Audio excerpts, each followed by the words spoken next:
And now back to your regular programming. If you speak better to yourself. You showed up for like probably the dumbest conversation we've ever had on this show. Let's have that smile again. Tell me how that happens. Physically should not happen. Relax. If you say it Give me as well. 3 times a day, God will line it up. He's just an absolute hack, and he gets his ass kicked by the teammates every week. It's just terrible.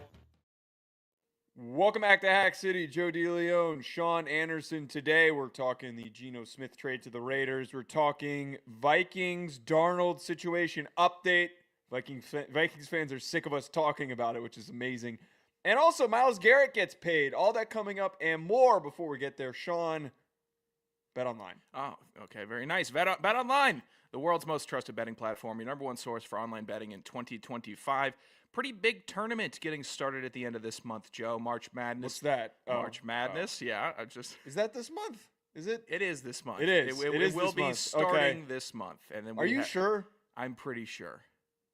What week?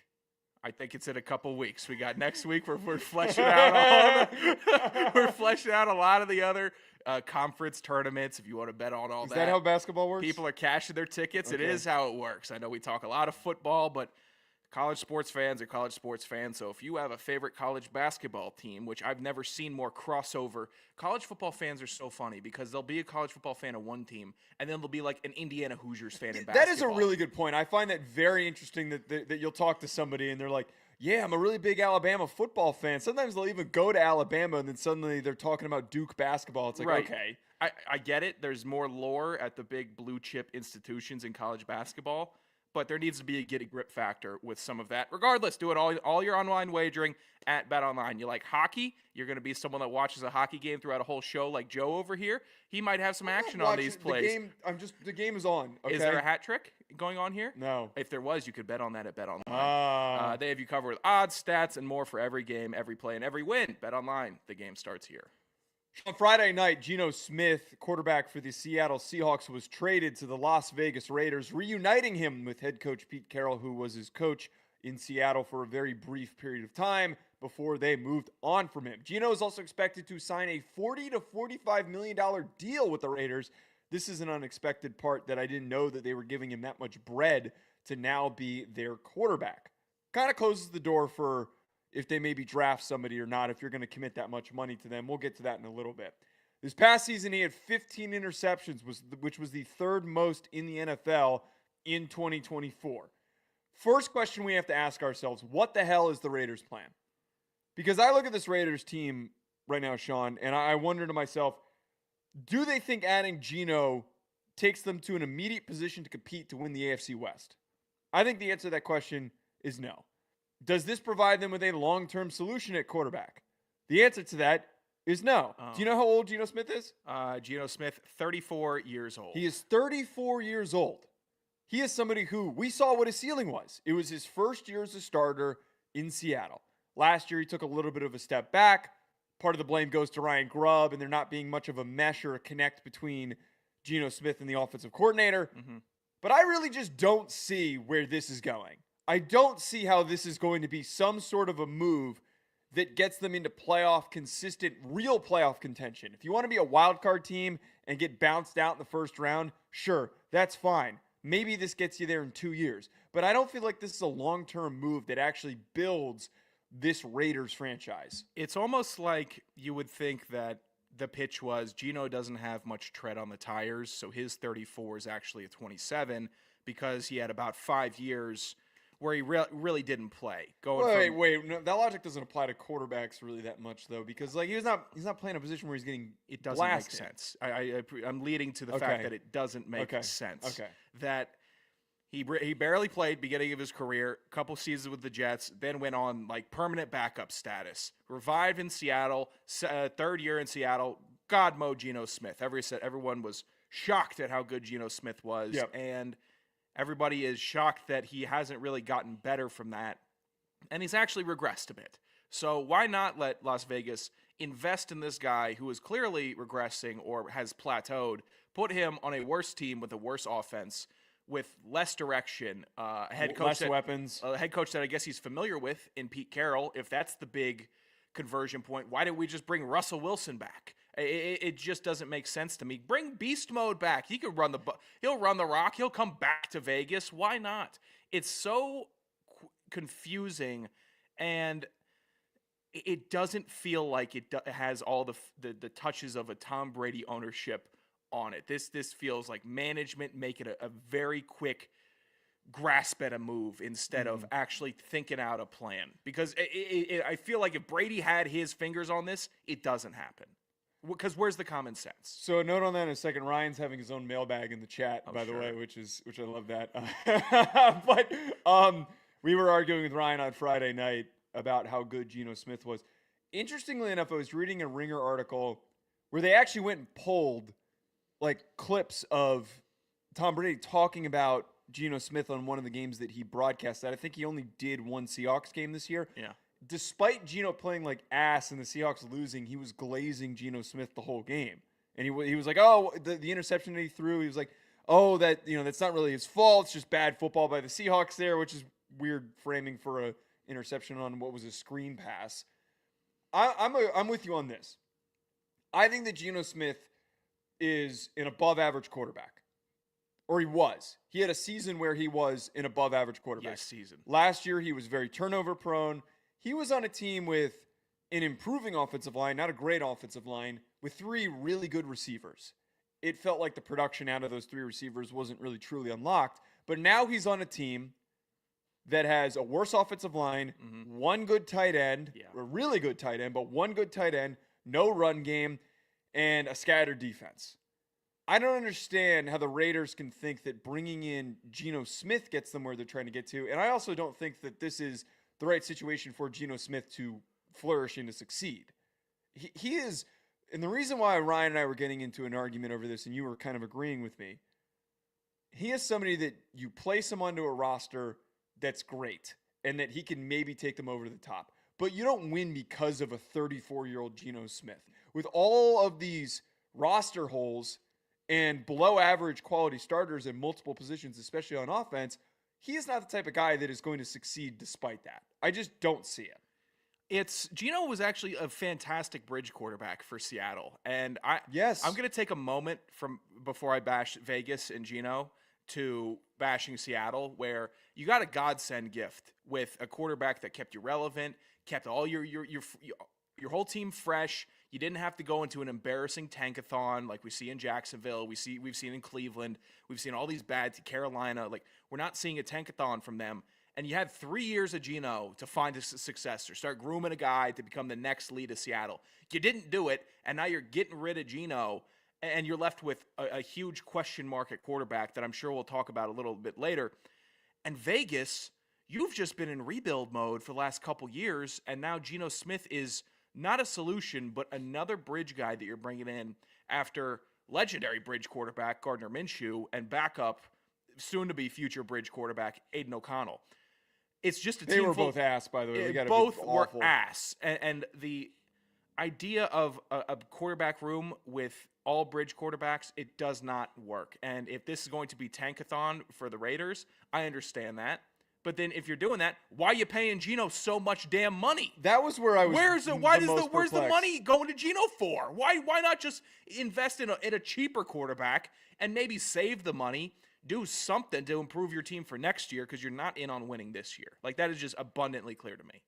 I thought and there were some headlines that were saying that the Raiders could be in the market for a quarterback at 7.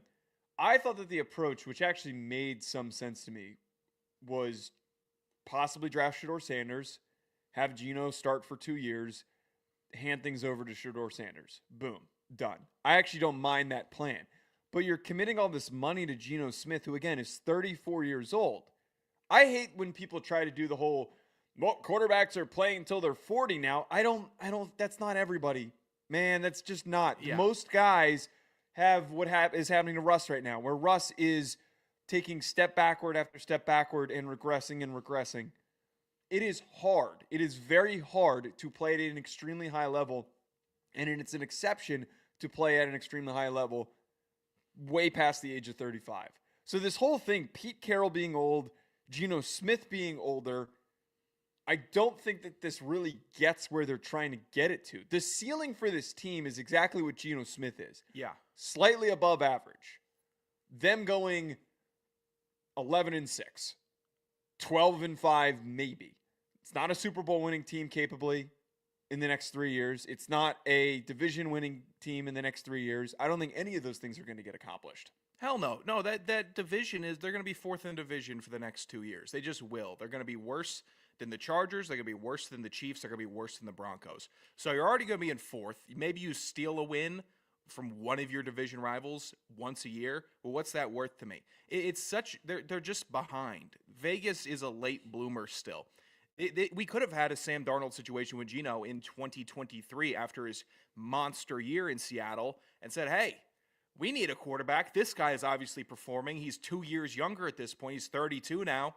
Maybe you could squeak out 3 years of Geno, and I could rationalize the contract. But you let him get worse, and then you let him have another year getting worse, and we're banking on a one good year from a quarterback into turning him into the, quote, quarterback of the future for a team. It doesn't work like that. Geno Smith is not a good quarterback. He had a really good season. I'd actually lean into a great season. He had a couple competent years, but that doesn't overwhelmingly make me think that he is a good quarterback overall in the NFL. He's great to have at the position in the room, I think. You could throw Geno in a game, he'd be competent. He probably won't lose you the game if he's coming in a backup role. But the investment as a future quarterback for this team is asinine. It's crazy. The Raiders have been so disappointing, it feels like, for so long that maybe the approach is just, hey, we want high floor. And that was why you brought in Pete Carroll, despite him probably not having much runway for him to be there for a long period of time, is, hey, we want to just be competitive. We want to go out there and be competitive. If that's what the goal is, it's accomplished by bringing in Geno Smith. You go and spend some money. I think they're pretty up there in an available cap space. I don't know off the top of my head, but I'm pretty sure that they're one of those teams that's got a lot of draft picks. They've got a lot of cap room that they go spend some money. You can invest in the defense. You can invest in the offensive line. You can invest in like one more good receiver. You're, again, not realistically turning this thing into a monster in 3 off seasons, 2 off seasons. But you could get them to what I just said, 12-5 at the most, probably most likely 11-6, 10-7 is probably the even more realistic range of what they end up doing, getting bounced out of the wild card and just being scrappy, being competitive. It feels like that the goal here is just to put out a product that isn't embarrassing like it's been over the last 4 seasons. Vegas, according to PFF and their cap room tracker, I think this was pre-Geno, had $85 million in effective cap space. I wonder how that affects. You're pouring this much into Geno with that much to work with. Ugh. This is a move you do when you have like less than $15 million in cap space and you're just fishing for a quarterback to come lead your team. That's what Geno's market should have been, but they just said, I can't imagine Geno's taking a bunch of calls saying, oh, they want me. Seattle's going to keep me for this. Well, actually, I would disagree with that. I would imagine that most teams would really want Geno Smith. You think that's his market value? Is 30 to 40? Yeah, that's think so. Ridiculous. I think that the Giants would desperately bring back Geno Smith. I think the Jets would desperately bring back Geno Smith. I think that the Browns would be more than happy to have Geno. Like, if we're just talking in a vacuum, forget like the complications of trying to bring him in. I think a lot of teams, yes. This is why I don't generally disagree with the concept of bringing him in. He's good enough to elevate your team so that there's a consistent starter. But he's not the type of guy that's going to completely take them over the top. So I think most people, would have been, if he was a free agent right now, he would have commanded the same amount of money that Sam Darnold's going to command, which is $40 to $45 million. Look, my team made a really dumb quarterback decision last offseason. Sunk a bunch of money into an old vet that was hurt. Your team the Giants are arguably even dumber, and they didn't even All right, they didn't need to get brought up. They didn't need to sign Geno. We're going to be if Daniel Jones goes out in 4 years and has one good season. Oh, God, I can't wait for somebody to pay him. 4 years in Arizona, are you going to be sitting here saying, oh, we'd take him back in New York? No. Well, Geno was in New York. You're saying we would have taken him back? What if Daniel Jones throws for 4,000 yards 1 year? Would you want him back in New York? No. Okay, so then we need to retain context when talking about quarterbacks. But Geno was a backup for the Giants. I think that the Jets are a complicated conversation to be had a little bit. I think most would be excited to bring in Geno Smith. I'm just in favor of retaining context over Geno Smith's whole career, which was 9 years of pretty disappointing quarterback play, 1 year that was pretty exceptional for him, and then 2 years of mediocre quarterback play. And paying these dudes massive contracts, massive dollars. I know it's an important position, but this is still pre-draft. We're sinking this much money into a guy, and we haven't even weighed our options yet if we're going to take a young guy in the first round. What if you're that desperate to ruin a quarterback, just throw him out to the Wolves, Vegas. Start him week 1. Go ahead. Well, part of me, actually, this is a thought that came into my head. You just brought up Kirk. Why do I feel like this could be an Atlanta Falcons type situation where, because isn't Kirk making 40? Kirk's making big money. He's making big money. So, like, why do I feel like that this also could end up being the Atlanta Falcons where they trade for him, they pay him all this money, and then on draft night, Geno Smith's pissed off and calling his agent because, like, what the F? Why did they just take Shedeur Sanders? Why did they just trade up to take Shedeur Sanders? This all works out, and I look like I got a foot in my mouth, a year from now, if the quarterback they take behind Geno is legit. If they take a lemon behind Geno and he ends up not panning out, then it's just sunk money, dead season, same spot we were for the last 5 years. Bad place to be for Vegas. Now, what we end up asking ourselves, though, is, because we just asked ourselves what's happening with the Raiders, what the hell are the Seahawks doing? Apparently now the Vikings are out on Sam Darnold. I laugh at all the Vikings fans who are really pissed off in our comments because they weren't a part of the full episode. They only listened to the pulled clip. We were talking about how if they're going to bring back Sam Darnold, you need to pick a guy. I am so glad that it sounds like they're picking a guy. Stop with the stupid song and dance. Stop trying to keep the side piece when you've got you're engaged. Just get married and move on and stay committed to your wife. That's what they're doing here with J.J. McCarthy. They're letting Sam Darnold go off into the sunset, and maybe he latches onto something. Sure. It's a nice summer fling. Yeah, it was a nice little summer fling when your fiance was out of town. But the possibility here, though, of the Seahawks bringing in Sam Darnold. This has now been floated out there that's what the potential swap is. I kind of laugh at the concept of, hey, you think Geno Smith was great a couple of years ago? Here he is 7 years younger. It's literally the same exact concept of a guy who was a failed starter, got a second or a fifth chance, finally hits. He's got one good year, and then now you're going to pay just a younger version of that same guy that you just had. Sam Darnold going to the Seahawks, though, I don't mind it, but it just makes me feel the same exact way as I do about Geno Smith, except he's 7 years younger. You pay him a long-term deal. You're actually getting long runway, and you can continue to build around him so that over the next 3 years, you could enter that truly competitive window to win the division, to maybe get to a conference championship game. They're also already 1 year into the new coaching regime, so there's not a complete and utter reset with this whole system. I'm liking this. I actually, out of any of the options, before we even knew Seattle was on the table, we kept pitching potential teams for him to go to. I think Seattle's the best option for him to go to right now. I am quickly losing sympathy or any real confidence in Minnesota. They were 14-3 last year, and they're scrapping it. It is shocking.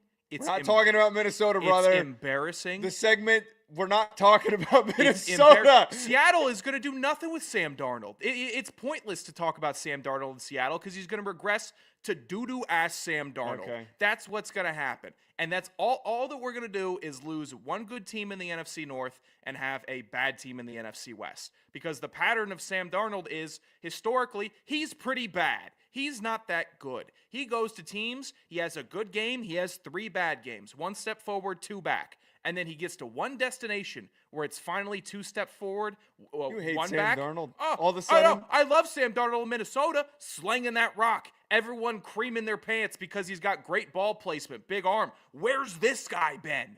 And now we're shipping him off to Seattle with 1 receiver and 2 backs. Okay, Yeah, it makes it's just a total loser off-season saga if he ends up going to a worse team, to perform worse, where he could have been in Minnesota putting up big numbers and being a true competitor in a better division in the NFC North. This is a boring, snoozer, loser move by Minnesota and Seattle. Good luck. Enjoy your 9 wins, Seattle. Maybe. I didn't want this to go down the Minnesota rabbit hole because the page has been turned. The page is being turned here. It sounds like he's going to hit the market.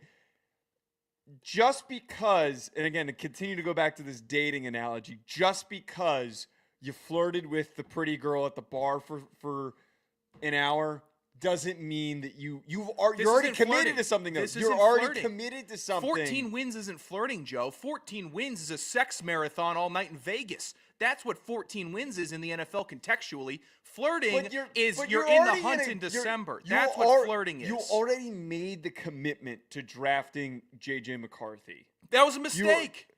They didn't know that Sam Darnold was going to be as good as he was as a starter. Then adapt.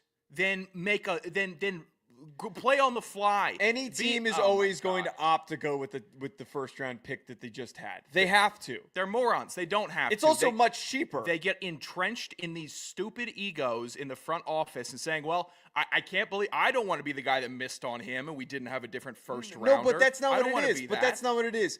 Committing $45 million. We were just admonishing the Raiders for putting $45 million towards Geno Smith. Yeah. Why put $45 million when you're rebuilding this young roster that has a lot more holes than at quarterback when you already drafted a first-round quarterback when the rest of that money could be spent elsewhere to improve the rest of the roster? Because Geno didn't do what Sam Darnold did. Geno would have been competing with Caleb Williams at the Bears level if we had swapped last year, if he was on the Vikings.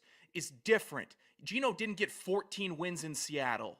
That is a number that matters. A rookie contract is a highly sought-after, rare thing that NFL teams drool over. The concept of having a rookie contract.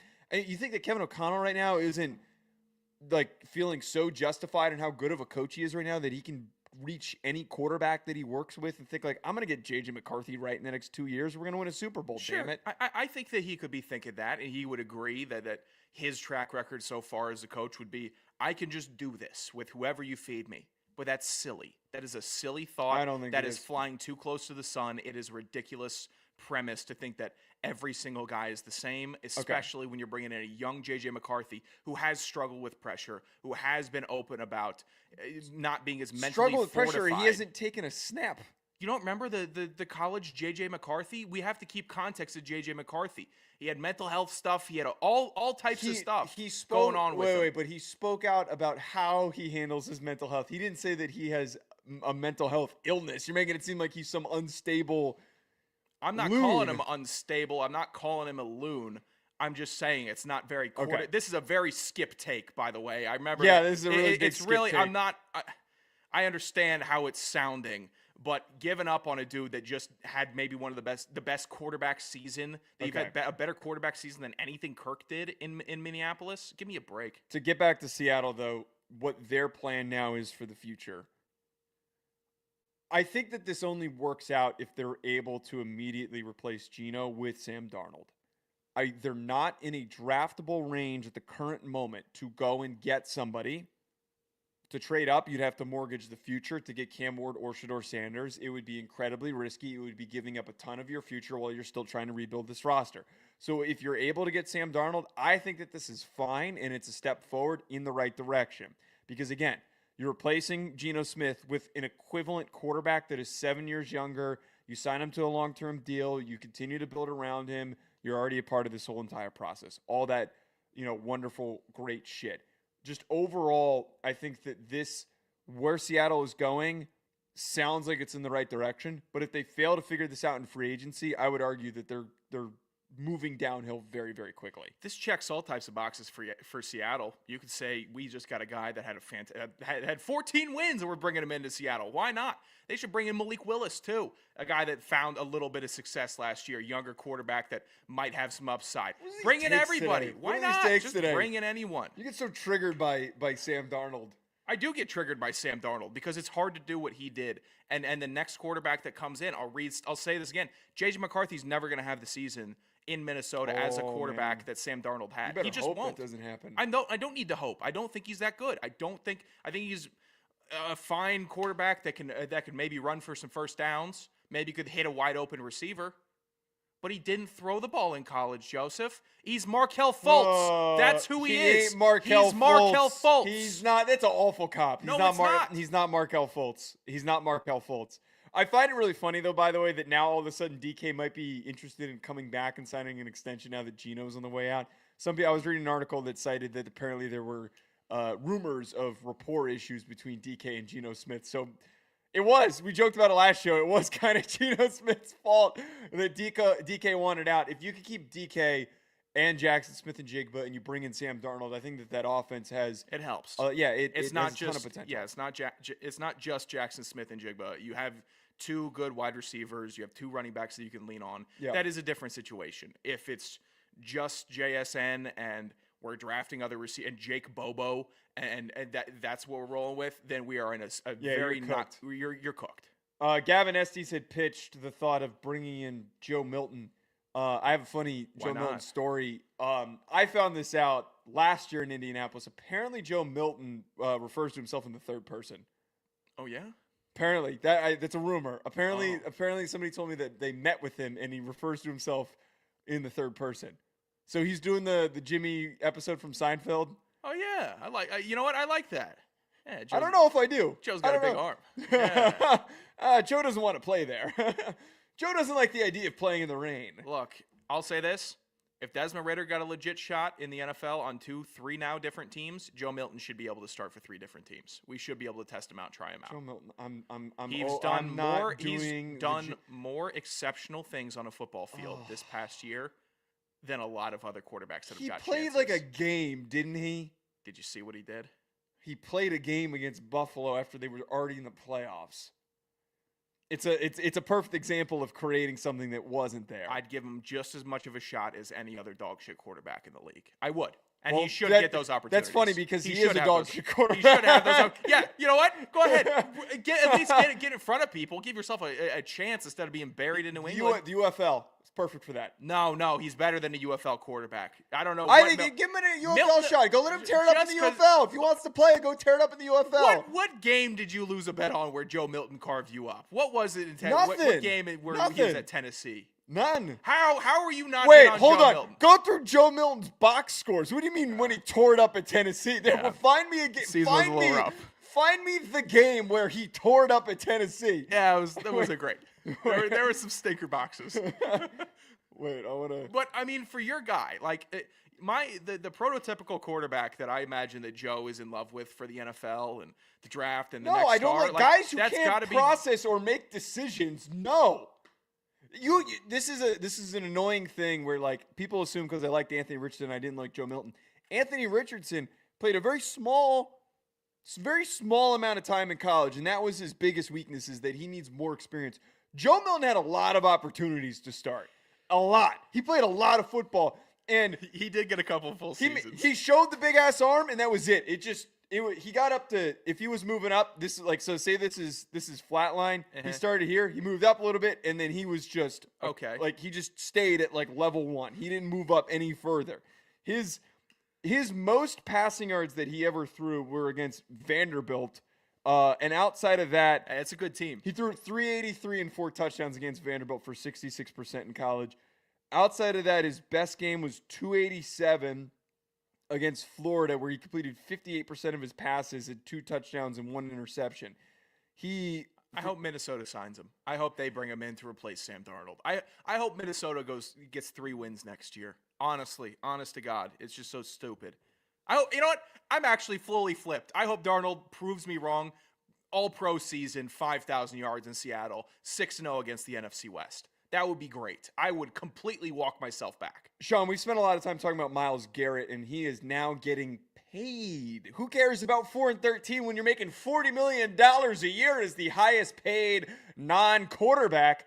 Man, you could be playing football in Alaska, and you'll be able to stick around there if they're paying you $40 million a year. The question I now ask myself, though, Sean, do we actually take the Browns seriously after doing this? I actually thought trading Myles Garrett was creating a new future because you have already effed yourself beyond repair with the Deshaun Watson situation that you needed a reset. You needed to slap the reset as hard as possible. And you would have gotten so much draft capital for Myles Garrett, and you could have been able to accumulate picks and start to rebuild this thing that by the time that salary is off the books, you've got a nice young core of guys that are in the fourth year of their contracts. And then you could have maybe figured out the quarterback in that span. I don't hate bringing back Myles Garrett because he's an elite premier player, but how seriously would you take them? No, I would not take them seriously. They're still to be taken as the fourth place finisher in the AFC North. They are not a team that should be considered a serious program one bit, but they did make a serious move, and that is keeping Myles Garrett, keeping a franchise cornerstone, one of the best defensive players in team history, keeping a guy that is good enough on Myles Garrett alone to maybe woo in another edge rusher, to maybe woo in another defensive piece. They're going to struggle filling out that offense this season because what's grabbing me? I get to play next to Jerry Jeudy. I get to play next to David Njoku. Jerry Jeudy's not bad. I think Jerry Jeudy gets some. He had one game that kind of like made his stats look really good. And that's like a real ball knowers question when people go like, "Yeah, Jerry Jeudy had a great year this year." I'm like, "Well, he had that one game where he hit like almost 200 yards." Yeah. So other than that, like offense, I'm not bringing in any big time free agents. But if I needed a defensive tackle for Cleveland, a linebacker, an edge, we'd say, well, we got Myles. He's here.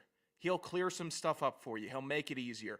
So I think it was a smart play to at least hold off the impending demise in a couple years of another full teardown and reset, contingent on if they can actually find their quarterback before then. If they find a quarterback, Cleveland's not in bad shape because they still have some good linebackers, a defensive backfield I still really like, and you have Myles Garrett and maybe a guy that can sling it around the field. If you don't, it's going to be another stellar team for the Browns, continuously disappointing after we got a taste in that it was either the first or second year of Stefanski. We're like, they might have a legit coach. Like this team might be finally back. I thought Cleveland was going to do what Detroit was going to do, or what Detroit ended up doing.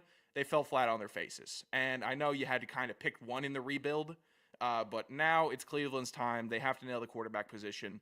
Everything else comes secondary. Jerry Jeudy, by the way, did have a 200-yard game. I wanted to double check that. He had 235 against Denver. I wanted to confirm that. He had a couple of really good games this year. It's just with how awful they were, it was kind of hard to establish consistency. But the 1,200 yards is like a hair inflated because of that one 235 game that he had. I forget there was some poor soul in Denver's secondary that he kept cooking. But I just don't – I keep coming away with this like reacting to the Myles Garrett extension and him sticking around for the next 4 years and him being here for this period of time and being so locked in, the no trade clause, all that stuff. I just don't know how good they're going to be able to get in the next 4 years. I just don't know like where they really start to take that next step. My ultimate biggest question is what the hell they're doing at quarterback. I personally think at the second overall pick, I don't think that they should touch either of these quarterbacks. It sounds like they're interested in drafting a quarterback. I push the narrative that I think that they should go after Abdul Carter. Imagine the pass rush that you would create with Abdul Carter and with Myles Garrett rushing opposite of one another. You would have the best pass rush duo in a year's time in the NFL. Let the quarterback stuff figure itself out instead of trying to force the second choice of quarterbacks because you get leapfrogged by somebody that trades up to the first overall pick. Well, there's two ways to make that work. And there's one way that Cleveland's going to do it because it's how every organization does it. The first one works. Your pitch works if Cleveland brings in Russell Wilson or Kirk Cousins or Justin Fields. And you have a guy that's had some time in the league, just knows how to fundamentally run an offense. Not great at it. You know, everyone has each quarterback there has their detractions. Kirk, Snake, Russ, old and bad, Fields, young and bad. So they all have their detractions, but they all also know how to run an offense in the NFL. And that could work by a year. You let Abdul Carter get revved up, second year, go after a quarterback, enjoy the sweepstakes, and try to hit big. What they're going to try to do is buy themselves, they being front office, buy themselves another 3 years by drafting a quarterback at 2 because it's a young quarterback. We're going to reset the process, start from scratch, And, oh, you can't fire us. We just got this guy. You got to let us work out our vision. That's what teams are going to do. That's what I think Cleveland does. I think they do go after him. Should they? No, I like my initial plan better, where you bring in some lunk of shit quarterback to come in and head it up. Maybe get a couple wins, keep it exciting, but I think they draft a quarterback, ruin that quarterback, and protect their jobs for 3 years. I think that it's such a fallacy when front offices do this, where when there's not a good setup, like a good base foundation to bring in a rookie quarterback and to have a really good first year for all that, it's a fallacy that they assume that they're going to be able to buy themselves time. Because I feel like every single instance we see this where they're on their last legs, they draft a quarterback, they're still fired regardless. I mean, no, it Poles happened with is still there, Eberflus, but like Poles is still there, but he kind of bought himself a year. He didn't buy himself like a shitload of time, but he got himself like a little bit of a cushion there. I feel like a lot of times it doesn't give him as much of a window as they maybe anticipate. I think though we need to acknowledge here, this year Cleveland needs to be it's going to be held. The offensive line took a little bit of a step backward. Just the whole team and overall was god awful this year. It was really inconsistent. Whoever's playing quarterback is going to be in hell. They are going to be blamed for a lot of issues. They're going to take a ton of pressures. That's why I'm pitching Daniel Jones to be the next quarterback of the Cleveland Browns. He is perfect for this. Daniel, you want to resurrect your career? Try and do it in Cleveland, brother. This is perfect for him. He can, if they go into the playoffs and he goes on some Joe Flacco type of freaking run, he gets to re-sign for a big deal, and they figured it all out. Stefanski could get something out of him, maybe. Who knows? Probably not. Or at the very least, I get to watch him get just the shit kicked out of him every single week. That's the alternative. That's a lot. Just throw 10 picks every, not every game, but just throw a shitload of interceptions, turn the ball over, and I get some other poor fan base to suffer through it. Okay, you know what? I started off hating it. I still hate it. I like your rationale. You're someone that Sam. It seems like Daniel Jones could never pay enough for his sins and what he did to New York. In your opinion, correct? Like you would like to see him getting crushed by defensive linemen. I'm not going to take it that far. I'm not going to be that guy who's like, I need to see him get hurt. I'm not trying to say that. Well, no, I'm not saying it, but taking a big shot in the. Well, I just I would like to go see him go to another team that he has no chance of succeeding in, and I just want everyone to be slowly reminded. Do you get bitter if he does win a bunch of games with Cleveland? No, I don't think I would get. You're lying. You're lying. No, wait. Hear me out. Hear me out. No. I wouldn't get bitter because it's such an improbable success story that I'd be like, holy shit, Daniel Jones of all people did it. I would be like slightly bitter, but it's kind of one of those things where you come away and you're like, oh my God, this is kind of impressive. This is a nightmare scenario for Giants fans here. Why? Because you guys are going to be bad this year, real bad. Like maybe 5 wins bad. And if Cleveland goes off, has a tear in a year with Daniel Jones, then you not only have to play Saquon Barkley on the Eagles twice, but you have to see Daniel Jones resuscitate the worst league in the in the National Football League into a competent team in an absolute meat grinder of a division while you're slopping it up with the Dallas Cowboys on Thanksgiving. I think that would be the last straw for a lot of Giants fans. No, it might actually shift the media market over to media market number 1 might actually shift. It would be so bad. No, because I think it'd be kind of one of those things where you're watching from a distance and you're kind of going, he somehow did this. Here's where the bitterness would come in. Saquon goes to the Eagles, an already good team, and has a historic season. We're bitter because he went to a better situation, and it made him better, and it was also a rival. If Daniel Jones, say Daniel Jones, they cut Brock Purdy and they signed Daniel Jones, that would be a bitter situation because, how the hell did he deserve and get this shot with this really good team to actually turn this thing around and, actually take them to the next level?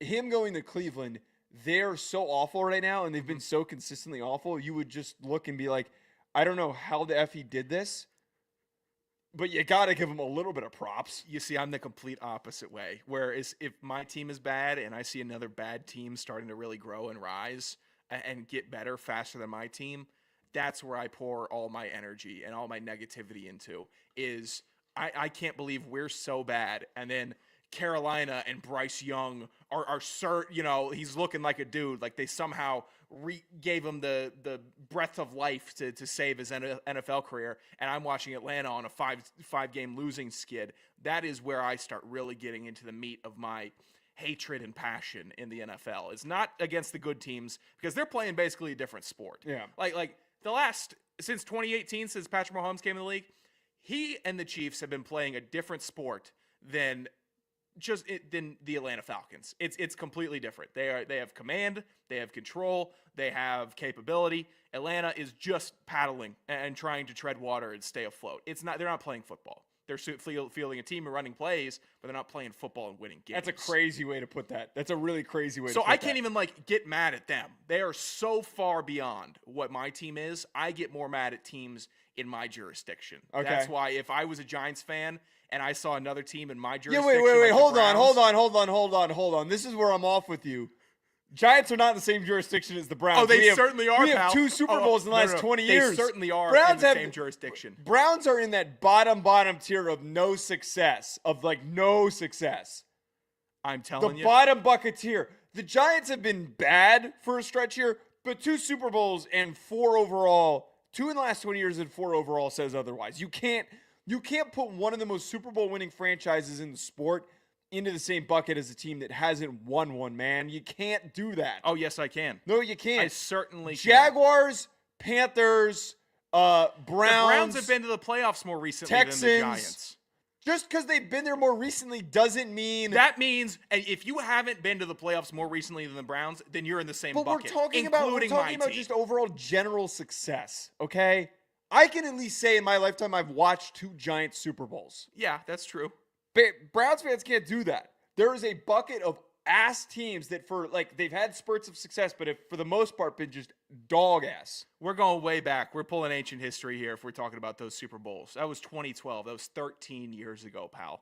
I still remember It's it. a completely different sport. I still remember it. And what matters now? How many active players are still in the NFL from the last Giants comment. Super Bowl? Probably It kickers. doesn't matter. There might be a kicker. Is Neil What Rackers about still the around? Browns? What about the Browns? Exactly. What about the Browns? When was they don't have anyone who's even alive who's run? That's a little bit It should be- hyperbolic. I think that the judgment for When they won buckets, their it last should be- championship was an NFL championship. That's It was true. so long ago. Yes. The 50s. The Browns are uber cursed. That is true, but that does It not. was with technically the Ravens That too. It's doesn't not this franchise that- because they relocated and then expanded. That does not excuse your curse, the Giants' bottom bucket curse. Teams ebb and flow, man. They freaking ebb and flow. Where's been the flow since the boat photo, pal? Where's the flow been? That was a pretty big ebb. Fuck you for You're in bringing a- up the you're in boat a big photo. Ebb. Hope you sink a boat. Oh yeah. All right, let's get to Hack of the Week, Sean. Hack of the Week, where we discuss something just in the general world or in the media where somebody was an absolute complete hack. I would be remiss if I didn't bring up the LeBron James, Stephen A. Smith drama. If you missed it on Thursday night, the Lakers won me some money on their bet, on my bet that I had on them. They beat the Knicks. After the game, LeBron James approaches Stephen A. Smith for comments that he made about Bronny James. Bronny James, the comments that he made were saying that, hey, if it wasn't for the fact that his father was LeBron James, he wouldn't even be floating around the G League as much as he is. I think one of the angles about this conversation that has been completely missed is the perspective of what it's like for Bronny. I think everybody's too busy talking about either supporting Stephen A. or attacking Stephen A. Supporting LeBron, attacking LeBron. Nobody's talking about how embarrassing it is right now for Bronny James that he can't defend himself. That he's being placed in the circumstance that his dad is going around being so overly protective of him. Yeah. First and foremost, my biggest issue with this entire thing, Bronny's a professional athlete. He is in a world where he is under scrutiny, for good or bad. LeBron is quite literally responsible for putting him in this situation by getting him on the same team as him, by putting him onto a franchise and basically demanding that he gets opportunities to be a part of this franchise. It was a touching moment, and it's an interesting thing that they can say that they were on the court at the same time at the beginning of the season, but he put him into this spotlight. So when his son underperforms, his son has to be accountable for that. It is so embarrassing, and I feel so bad for Bronny that his dad is doing this shit. And I hope that Bronny called his dad and said, hey, man, stop fucking doing that. Stop. Like, you're making me look soft. Imagine walking into the locker room the next day. If you're Bronny, your teammates looking at you. No one probably said anything because everyone's freaking scared as hell. But everyone's saying behind your back, man, this dude's dad's doing everything for him. I'm just so over this whole thing. I don't think Stephen A. Smith did anything wrong. He's doing his job. He's criticizing the circumstance of what it is, which is true. He shouldn't be touching an NBA roster. He should just be sticking in the G League. He should just be continuing to get better in the G League and just following that process. It's okay to be critical of somebody getting an opportunity that they probably typically do not get in this spot. But the whole defense thing that LeBron's doing is just appalling. Well, Bronny shouldn't have been a one and done in college either. He should have stayed for 4 years. He had the cardiac event in college. That should have given him like another year, get your feet underneath you before we throw you into the NBA or even the NBA G League, which is it's real basketball. It's hard basketball, constantly in and out. No fans in the stands. You're in the G League. It sucks. At least at the Korn Ferry Tour, you're like playing golf and you're relaxing. You don't have some big 6'10" dude chopping you in the back of the head. Yeah. But no, this is and I'm a lifelong LeBron glazer. Love LeBron, honey on my goats. I really would do anything for LeBron, defend him to all ends of the earth. But this was actually a little bit Will Smithy, where I think he's been in this light so long and he has been crushed by the media. He's been loved by the media. It's been a lot. It's been a long journey. It'd be tedious to break down who the biggest offenders of LeBron were. But now that he's, 40, he's been in this life since 16 years old, 15 years old. I think he's done putting up with some of the BS. And even if he's been a model citizen to this point of just dealing with media, doing his best to stay calm, stay preserved, be role model number one, it's starting to crack a little bit. It's starting that little, I don't give an F anymore. I'm just LeBron James now. I don't need to be LeBron James, everyone's hero and role model. That's when I start seeing the crack. I don't think LeBron at 36 rolls over to Stephen A. Smith and says, hey, watch your mouth about this. That's my wife. Like, he's not doing that at 36. Now, he's got a lot of interests to protect, and I think he's starting to care a little less, and he's going to let it sing. So I think it's a little bit of that crack in the mentality of LeBron in this whole circumstance. I don't mind what Stephen A. Smith did. He's a sports commentator. Yeah. You talk about this. And you're LeBron James. You're going to be the biggest story on every show, unless something massive happens. So your every detail will be covered ad nauseum. And also, it's incredibly inappropriate to threaten a media member for just talking and doing his job. Like, who the hell do you think you are that you have the right to command what people are talking about? Right. The most well-known and well-documented commentator speaking on you and your son. Like, you don't have the right to demand what is said and what's not said. You can't censor opinions. You just can't. Just because you threw him into the situation, it doesn't mean that everybody has to walk on eggshells. Yeah, and I think Stephen A. Smith has been pretty fair to LeBron, at least in recent history. Yeah. And he's left no doubt. Now we're getting into a LeBron debate. My hack of the week, Joseph. Let's kick it off here. Daylight savings time, hack of the week. It'll be the hack of the year. I don't mind this iteration of daylight savings time where we get more sunlight at the end of the day. So that's fine. People will make argument. It's for the farmers and it doesn't even extend the day. It's going to get longer anyways. That's cool. That's not my world. My world is being lied to about daylight savings time not being a thing years ago, and we're still doing daylight savings time. So we've had promises made by big lead officials that said, we're getting done, we're over it, we're getting through, done with this.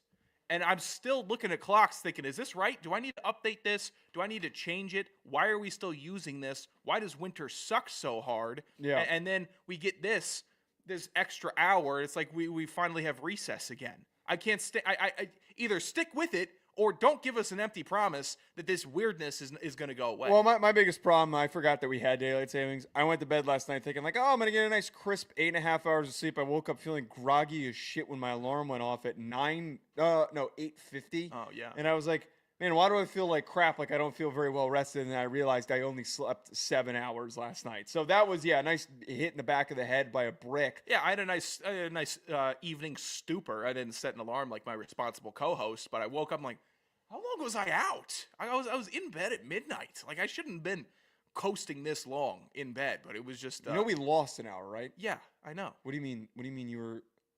I'm We confused. lost an hour. We jumped forward. Yes, we lost an hour, but why are you Yes. saying that you? Never mind. Because if I was waking up at 9 naturally, it was showing 10 on my alarm. So I lost an hour of the day. So I'm sitting here like, how long was I out? I'm understanding. It messed with me. I'm I lost an understanding. hour of my Sunday daylight All right, just to get it back. You have 3 on here, or is this a second one? A second one that kind of leads into the third. The last part is just an example to keep me on topic. The MLB did something this week that other leagues have done, and this one always rubs me the wrong way. That's when the actual league condemns something and will punish a player in some fashion and then still use that player as promo for the league from a main social media account and hype up what the player was doing as like a great thing. Like we saw back in this season, Josh Allen flexed on somebody in the end zone after a touchdown, and that was in a big NFL tweet promo. He was flagged for that celebration, 15 yards unsportsmanlike conduct, and they're promoting that. This week, Barry Bonds was clipped by MLB socials talking about how he could hit a 100-mile-per-hour fastball. He's not allowed in the Hall of Fame. He's actually never been allowed in the Hall of Fame, and his ballot has since passed. But we're still giving Barry Bonds all this love and credit on socials, like the league didn't just completely, keep him out. Is he a circus act, or is he one of the best baseball players of all time? They don't know what to do, but they keep on promoting him as, oh, he's one of our own. We love Barry. You don't love Barry. You kept him out of the Hall of Fame. Well, it's just the general disconnect sometimes from these like social media lackeys and the actual decision makers of the league. Yeah, I would prefer that you have a list of people that you just don't talk about. Yeah. If you're gonna keep them away from everything, like keep them away. Don't talk about them ever. Yeah. All these leagues think like that. They know what fans want. They know they want the exciting player. They know they want the guy that's a little brash, that's gonna flex and taunt. But you're still finding him a bunch of money every single time that they do that, but he's also the poster child. It makes no sense to me. Either find a poster child, some bore that you're fine investing all the role model money into, or cover it up like you do with Shohei. Yeah, or cover it up. Do something else. Make good with these people. But this whole, we're going to highlight you and also condemn you at the same time, confusing and irritating. I wish leagues would do that more. I wish guys got in trouble for stuff and they just covered it up. I wish they just covered up the Barry Bonds thing. Yeah. Who cares? Who cares? He was one of the most entertaining baseball players during his era. If you covered that up, so many of us could have lived happier lives. Yeah, knowing he was one of the best baseball players ever. Bonds made mistakes, but also pre-steroids Bonds was already a Hall of Famer when he was in Pittsburgh. Yes. And that's not like a hot take or shocking news. Baseball fans know that. He made a mistake, so what are we leaning in on? Can we just give him a Hall of Fame career before the steroid stuff? He would have had it. That probably solves both issues. All right, Hackbag, what do we got? Wait, the phone line, 201-834-4308. Somebody please call and leave a voicemail.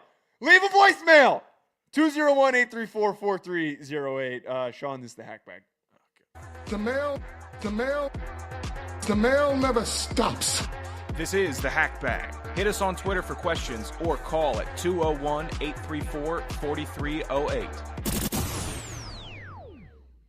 201-834-4308. Call in with your voicemails. First was just a quick comment from Koning. Geno Smith is dog shit. Yeah, We already talked about him earlier. Thank you for that insight. Yeah, I mean, it's at least a point you're making. We appreciate it. We had a couple others. Can you read the other ones that you had? Yeah, Rack had a fun question. Is the slot where at Joe DeLeone is on air with at Blake J. Ruffino during Ruffino and Joe show at 7 o'clock Eastern time? Your optimal slot on Mondays, Wednesdays, and Sundays. Oh, okay. Now we're in the minutia. Is the slot where Joe DeLeone is on the air with Blake Ruffino your optimal slot for a hog cranking session at Sanderson Radio? It's a great question, Rack. No, it is not. Even though Joe is preoccupied and has headphones on and is talking loudly, I refuse to crank hog during that period of time. Additionally, I couldn't imagine that'd be a good time to be doing that. It would be rough to be distracting. Hearing Joe's voice. Another man talk. I think distracting. Yeah. And I've walked in with my new noise cancellation headphones that I got, the AirPods, off of all my Zen points. Yes. I can still hear Joe through the noise canceling. When I'm I'm really in my noise room, canceling. No, I'm telling you, shocking, stark, decent noise cancellation, especially compared to the first generation. I'll be in my room, walking in. You're doing the show with Blake. Shut my door. Try to do it nice and quietly. I'm sitting here like, he's still going. I got the jam playing. I'm still hearing Joe yelling about Kiffin. How are you that loud? This is something that I was trying to prepare you for when you moved in, and I don't think that you still truly understood how the amount of radio hits that I do, and then two, how loud I am when I do everything. Mm-hmm. It's not for the faint of heart. It is actually a full area experience because when you're taping with Ryan, right? You're taping with Ryan. It's 5 minutes at a time. Yeah, they're a lot quicker. It's a little different. When you're doing the hour-long full show with Blake, and you guys are really getting into the meat of one, you've jolted me up from a nap before. But for the most part, I'm not cranking hog during that time period. The post national championship yell that I had at Blake, that was probably the most explosive I've ever been, and you told me that I woke you up pretty quickly. It was a bit concerning. Also, another quick one from Rack here. Are we ever going to address Bonnie Blue as promised? We did. We did. I don't remember what the question was, but we did. We don't have to clip it, but we addressed it, Rack. Yeah. Listen back. Final question of the day from Chester.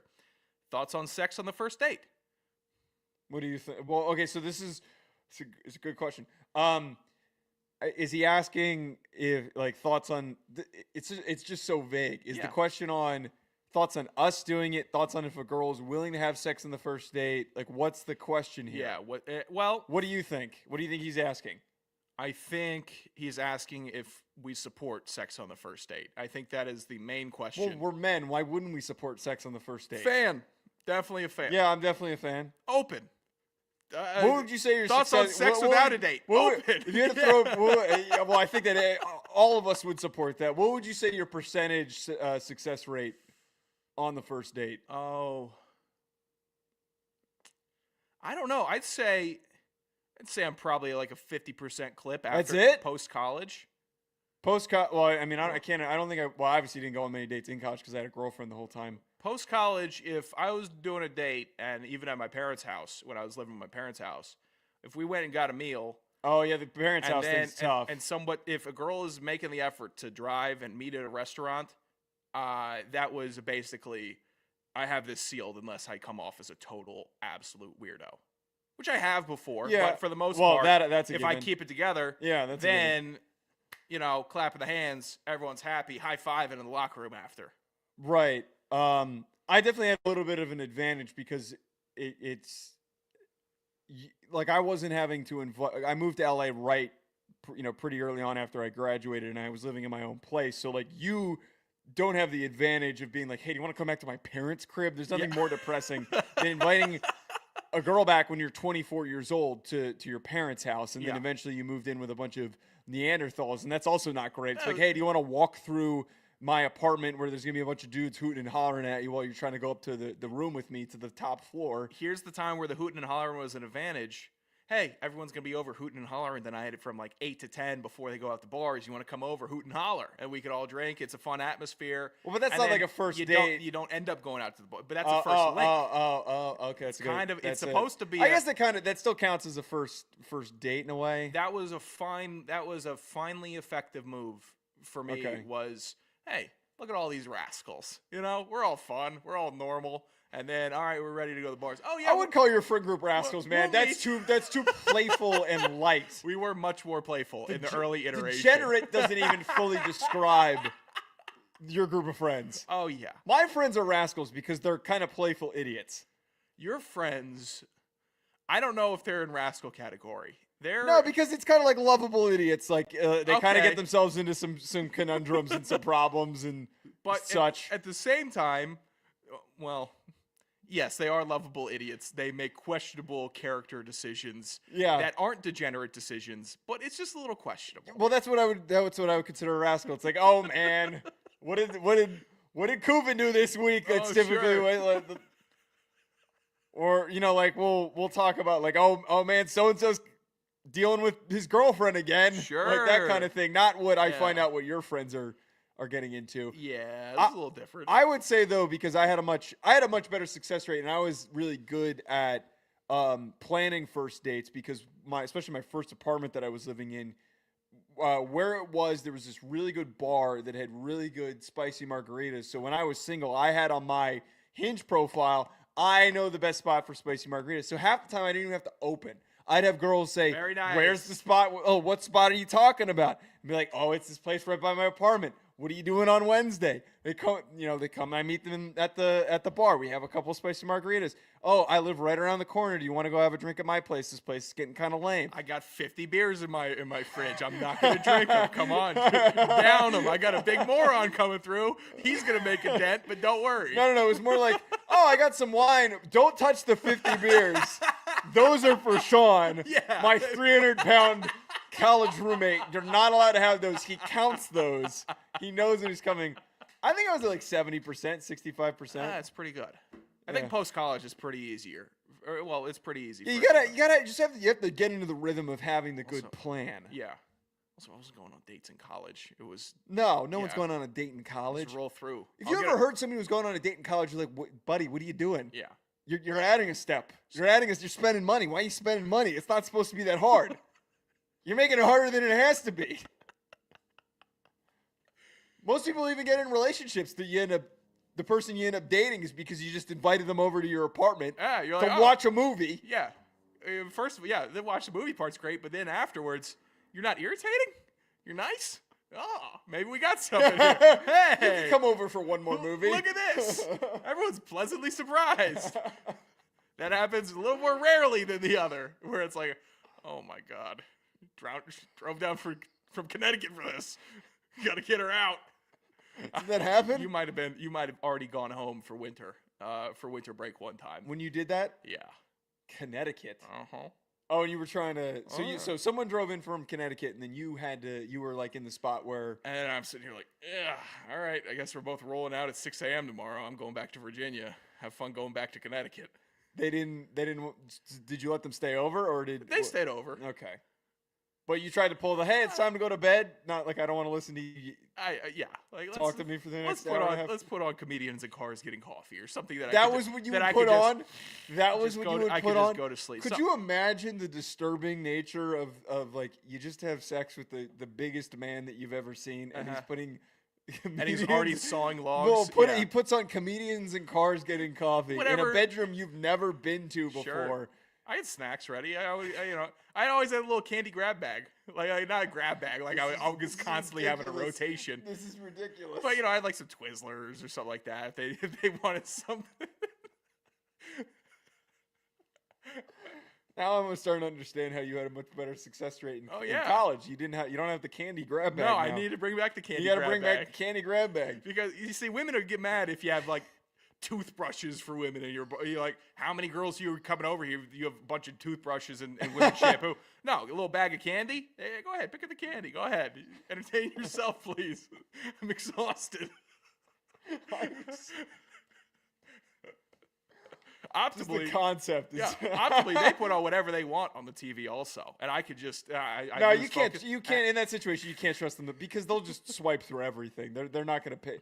When is the last time that you had a girl, some of you even dated, that has been decisive about picking something that you're going to watch? You see, it's the most confusing thing ever. Women will be most decisive about watching like scary movies or something crazy like that. That I am like, like we're going to bed. I'm going to sleep, and you want all this noise and chainsaws and all this going on behind me? No, I'm not. I'm not watching Texas Chainsaw Massacre at 11:30. Yes. Not doing it. That's where they get decisive about.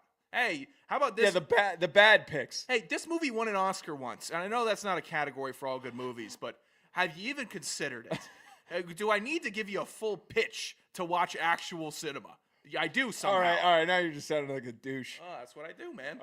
Watch good movies. At Joe DeLeone, at Hack City Pod, at Sanderson Radio. Call in next time, 201-834-4308. We'll talk to you later.